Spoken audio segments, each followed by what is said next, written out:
Hi guys, this is Alea Jen and welcome back to my YouTube channel. So for today's video, paano nga ba tayo tumagal sa ating amo? So I was only 2 months mahigit dito and napapansin ko na wala silang hindi pa ako napagalitan ng amo ko na nasigawan or basta na napagalitan na malala talaga na yung sumigaw siya or nagalit, any bad na wala pa. So, puro mahinahon yung binigay niya sa akin.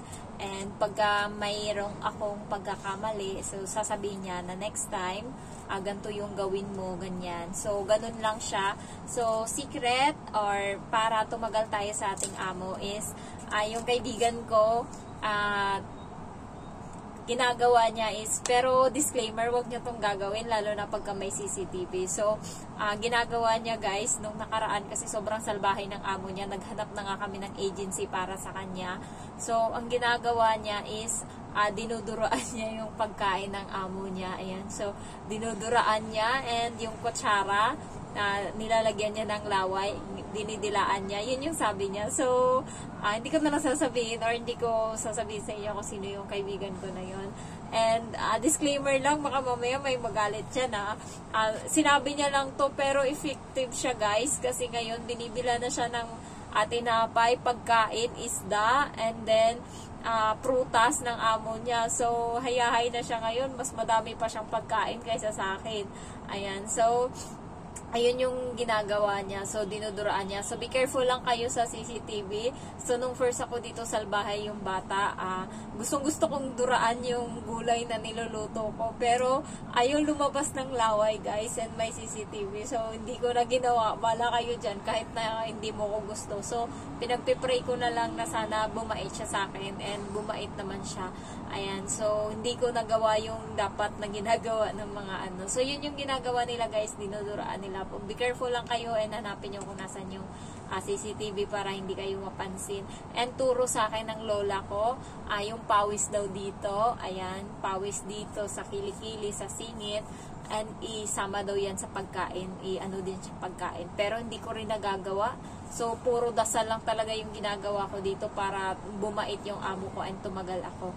Ayan. So, next is, kung ano yung gusto nilang linis, yun yung susundin mo. Kung ano yung mga tinuro nila sa'yo, yun yung susundin mo. Ayan. So, ayan yung mga tips para tumagal tayo sa amo natin. And, parati tayong maging masayahin. Ayan. So, iset aside mo na yung mga problema natin. Sa gabi na tayo pwedeng umiyak. Ayan. Sa gabi na tayo pwedeng mag-iyak-iyak or mag-emote-emote. Ayan. So, meron tayong day off. Pwede natin gawin yan sa day off natin. Ayan. So, yung kaibigan ko kanina na na-meet ko sila sa pagkuha ng Hong Kong ID. Ayan. So, meron siyang kasama na Indonesian and yung Indonesian na yun is 8 months na, mas nauna sa kanya and siya 2 months pa lang mahigit. So, ang nangyari guys, yung Indonesian na yun is napakahina niya. Ayan, so pag pinapagalitan siya ng amo nila is doon mismo sa harapan ng amo nila, umiiyak siya. Ayan. So, wag niyong ipapakita sa amo niyo na iiyak kayo. So, maging matapang kayo always. So, hindi ako nakikita ng amo ko na umiiyak or ganun. So, hindi. Nakita niya lang ako isang beses na medyo namula yung mata ko nung, yung bata kasi nasira niya yung ice pack and then hindi siya kinikibo ng nanay and yung nanay hindi naman nagsasalita. So, akala siguro ng bata galit. So, tinanong niya ako, ano sabi ni mami? Sabi niya ganun. So, tapos pagtingin ko sa kanyang ganun, namumula na yung mata niya and yung luha niya dito is patulo na. So, sabi ko, wala naman siyang sinabi. Sabi kong ganun. And yun yung bumungad sa akin nung, bumungad sa amo ko nung, kasi nag-uusap kami sa mesa ng bata and galing sa kwarto yung amo ko. So, paglabas niya, narinig niya na sabi ko, wala naman siyang sinabi.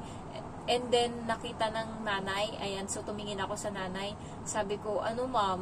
Tinatanong niya ako kung ano daw sabi mo. Kung galit ka ba daw? Sabi ko. And mukha siyang paiyak na siya. Sabi kong ganun. And nung nakita kong tumulo na talaga yung luha ng bata, humina yung ano ko, yung tawag nito, yung loob ko, so niyakap ko yung bata sa niyakap ko siya, and doon na humagulgol yung bata kasi yumakap yung bata sa akin and humagulgol. So napaganto ako, yung parang napaluha. Pero sinasanay ko yung sarili ko ngayon na hindi ganon, kailangan hindi nila ako makitang iyakin. So pagkatapos noon is tumalikod ako, and yung bata nagsabi sa nanay na pasensya na daw, nasira niya, ganun kasi tinapon niya and then nabutas. Ayan, so sabi ng nanay, aayusin naman natin yan, sabi niya ganun, huwag ka na umiyak, aayusin naman natin yan, lalagyan natin yan ng tape, and hindi naman ako galit. So ayun yung sabi ng nanay. So yung Indonesian kanina, sa harap mismo ng amo niya, pag pinapagalitan siya, dun siya humihiyak. So ang sabi sa kanya ng Pinay na nakasama ko kanina sa Hong Kong ID, kasi galing na silang Dubai, mga ex-abroad na sila. Sabi niya, huwag kang umiyak. Sabi niya, ba't ka umiiyak sa harap ng amo natin? Doon ka sa doon ka sa CR umiyak kung gusto mong umiyak, pero huwag kang umiyak sa harap ng amo natin. So, sa bahay pala guys, dalawa silang katulong, pero hindi sila nag-aaway. Ganon din yung isa kanina nakasama ko. Ilalagay ko yung picture nila dito. Dalawa yung katulong sa bahay. Napaka nila, diba? Ang ganda. So, hindi sila nag-aaway.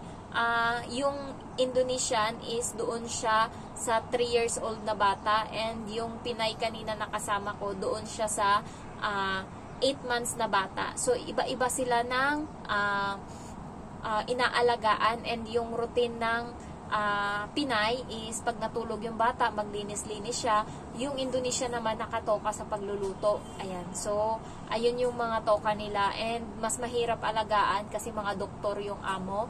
So, maarte, kailangan nakatae yung bata sa kada araw, and pag nagpapadede, kailangan guys every 3 to 4 hours, and napakaselan nila. So, meron yung matanda doon, araw-araw yun pumupunta, yung popo, and nandun lang yun sa harap ng CCTV na monitor. Tapos magugulat ka na lang nagsasalita na yung CCTV kasi nga daw papakainin niya yung bata ng apple, kasi yun yung sabi ng amo niyang babae, and then nagtrabaho na yung amo.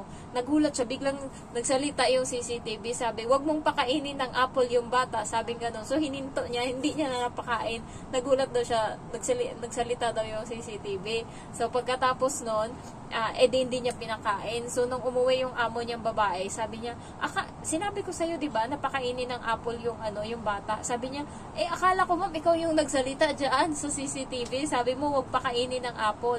So, yun pala, yung yung popo. Ayan. Pero mabait yung popo kasi every month daw, binibigyan siya ng 1,000 Hong Kong dollars. Iniipit daw sa bulsa niya. Sabi, sa kanya daw yan. Ayan. Pero yung Indonesian, hindi binibigyan. Ayan. So, huwag kayong magpapakita na umiiyak kayo sa amo nyo guys pag gusto nyo umiyak sa kwarto kayo or sa CR. And then, bawal muna mag-cellphone sa free time. Ayan, pero nagsi-cellphone naman ako, konti lang. And, nagtanong ako doon sa ex-abroad kanina. Sabi ko, anong ginagawa nyo pag wala na kayong trabaho? Sabi niya, linis-linis konti, ayan, so galaw-galaw lang. O di kaya, panay CR ako, and nandun sa CR, nandun ako nakaupo. So, kunwari, ipa-flash ko yung CR, or kunwari, bubuksan ko yung gripo. Ganun yung ginagawa ko kapag gusto kong magpahinga. So, ako naman dito, nakikita naman nila sa CCTV, minsan umuupo ako, pero mga 3 minutes or 5 minutes lang, and then na ako kaagad balik trabaho na ako. So pero pag wala na talaga ako, naubos ko na yung gawain ko, hindi ko na talaga alam anong gagawin ko.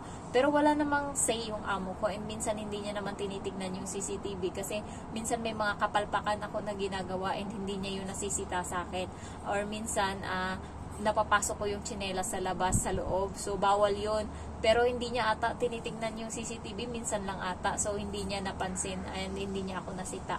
Ayan. So, nung nakaraan lang, napansin ko siyang nakasimangot. Hindi ko alam kung bakit siya nakasimangot. Baka nakita na akong nagvi-video habang nagluluto. So, kaya siguro nagdabog siya. Pero, hindi niya naman ako sinabihan, and hindi ko tinitigil yung ginagawa ko. So, nagbablog pa rin ako.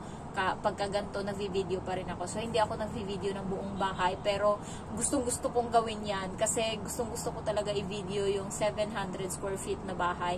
And ipakita sa inyo kung gaano siya kalaki, and ano yung mga kwarto or mga ganito para may idea kayo. So, naghahanap lang ako ng tiyempo. And, kagabi gusto kong gawin kasi pinatay ko na yung ilaw and gusto ko sanang gawin. Pero, nag-aalangan ako. Sabi ko, marami pa namang oras. So, hindi pa pwedeng ma-terminate tayo ngayon kasi kailangan pa nating magpagawa ng bahay. Kaya, mag-antay muna kayo sa video na yan, ha.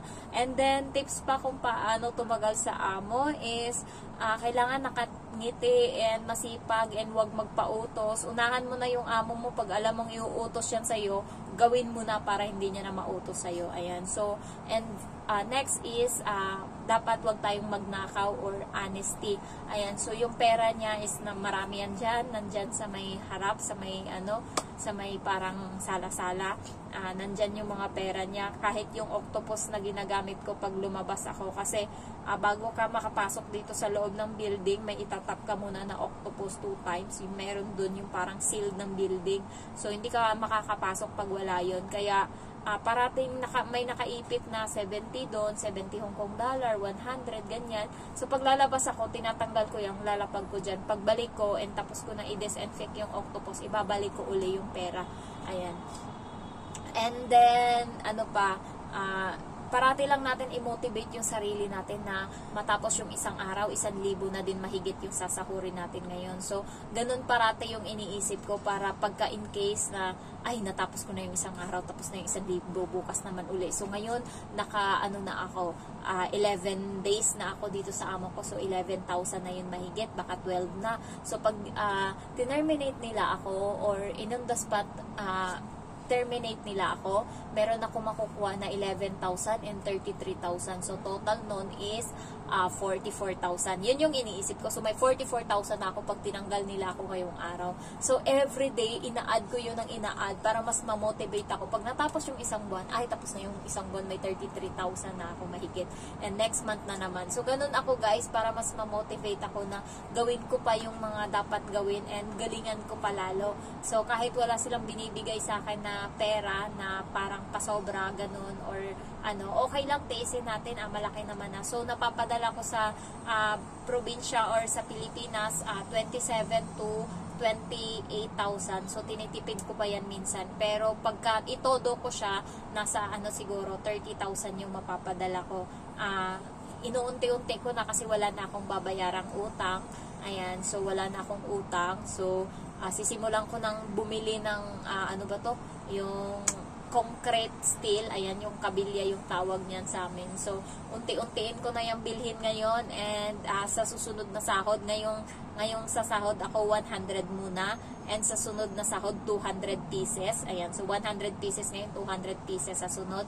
So, aabutin ko yan ng 500 pieces. So, pagkatapos niyan, next ko is yung hollow blocks, bilhin ko na. Ayan. So, unahin ko munang bilhin yung mga materials, pati yung mga steel sa bubong, and then tiles. Unti-untiin ko na guys. Bawat sahod, sinasabi ko yung mama ko, tiles ganto or ganyan yung mga bibilhin. And, binabudgetan ko lang yung mama ko ng 5,000 every month or siguro sumobra 7,000.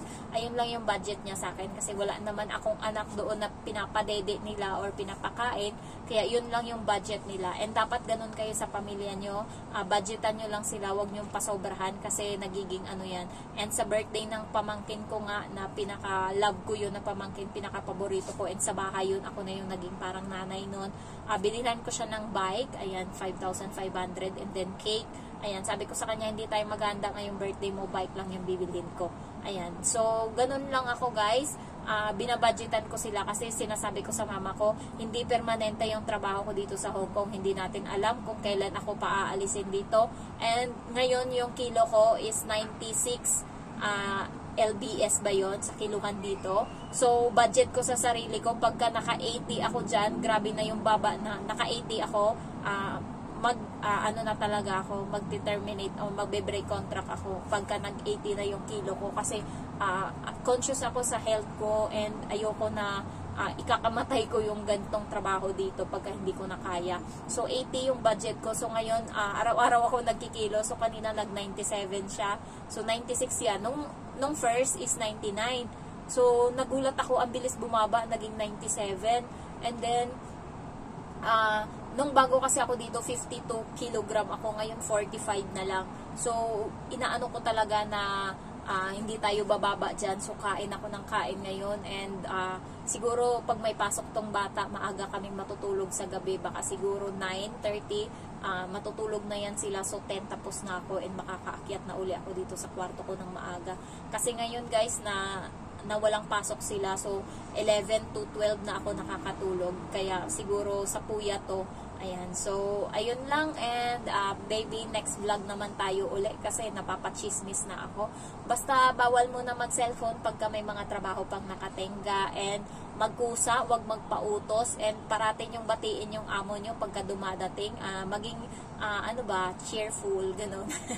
Ayan. So, idaan na lang natin sa tawa lahat. And, isipin nyo na lang na matapos yung araw, matapos din yung trabaho nyo. So, kahit anong hirap ng trabaho ngayong araw, isipin nyo parati na kahit anong mangyari yung oras, tumatakbo. So, kahit anong daming utos dyan, at the end of the day, magpapahinga ako. So, yun yung namomotivate ko yung sarili ko. And, may choices naman ako kapag hindi ako tiis dito is may boyfriend ako na nasa Maldives. Na kami, 4 years na. So, magpo 4 years na kami. So, ang issue doon, kapag hindi ako nakatagal dito, is kukuhanan niya ako ng ticket papuntang Maldives. And, siguro magpapakasal kami doon. And, punta ng Sri Lanka for 3 days kasi doon ipaprocess yung papers and then babalik ng Maldives. So pagbalik ko doon, so Maldives, citizen na ako. So ang noon is pwede na akong magtrabaho doon. Pero yung sahod nila is nasa 22,000 or 25,000 lang sa pera natin. Sales lady yun. Siguro may marami namang choices doon. Merong hotel, ganon. So ayun lang yung mga dapat may plan B tayo in case na ma-terminate tayo. So if you're new to my channel guys, don't forget to like, to comment, and then to subscribe. Thank you so much for watching. Bye bye.